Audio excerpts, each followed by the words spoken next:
সচরাচর আমরা এই বানগুলো বাজার থেকে কিনে খেয়ে থাকি, কারণ আমরা এগুলোকে বাসায় বানানো অনেকটা ঝামেলা মনে করি। যারা বানের রেসিপি জানে এবং বান বানাতে পারে, আমার মনে হয় না তারা কখনো দোকান থেকে বান কিনে খায়। কারণ ঘরে বানানো এই বান দোকানের থেকে অনেক টেস্টি হয়।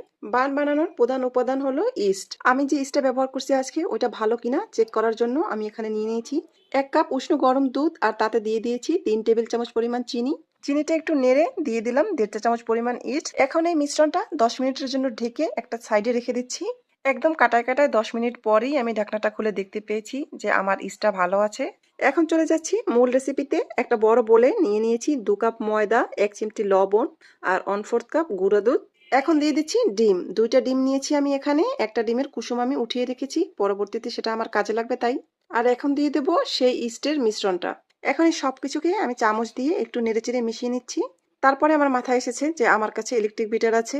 তো আজকে আমি বানের ব্যাটারটা হাত দিয়ে না করে এই ইলেকট্রিক বিটার দিয়েই করতেছি। আমার ব্যাটারটা একটু পাতলা হয়েছে, তাই আমি এখানে আরো হাফ কাপ ময়দা অ্যাড করেছি।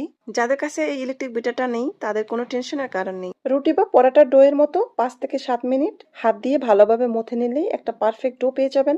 এখন এই ডোয়ের ভিতরে আমি অ্যাড করব 1/3 কাপ সয়াবিন তেল। এখানে ঘি বা বাটার ইউজ করলে ফ্লেভারটা আরো বেশি ভালো হবে। ডোটা রেডি হয়ে গেলে ডোয়ের উপরে একটু তেল দিয়ে দেব। এখন ঢাকনা দিয়ে রেখে দেব 1 থেকে 1.5 ঘন্টা, যেন ডোটা ফুলে ডাবল হয়ে যায়। আর একটু গরম স্থানে রাখলে এই কাজটা তাড়াতাড়ি হয়ে যাবে। 1 ঘন্টা পরে আমার এই ডোটা ফুলে ডাবল হয়ে গিয়েছে।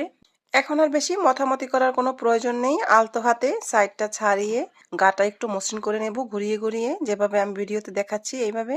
তারপরে এখান থেকে আমি আমার পরিমাণ মতো 6টা লেচি কেটে নেব।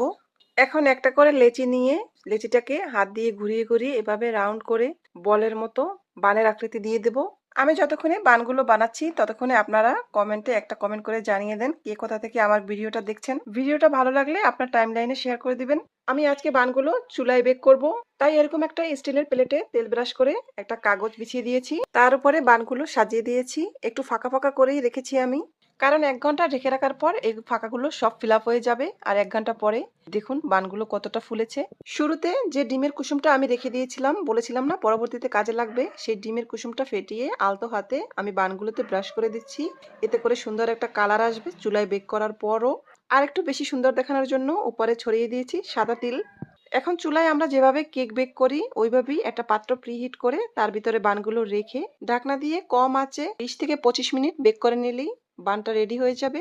বানগুলো দেখে আপনাদের মনে হতে পারে যে আমার এই বানগুলো পুড়ে গিয়েছে। আসলে না, আমি বানগুলো হওয়ার পরে বানের উপরে তেল ব্রাশ করে তারপরে একটা গরম তাওয়ার উপরে এই প্লেটটা আমি উল্টা করে রেখে দিয়েছিলাম, যেন বানগুলোতে একটু পোড়া ভাব আসে আর স্মোকি ফ্লেভার আসে। এর কারণ হলো আমি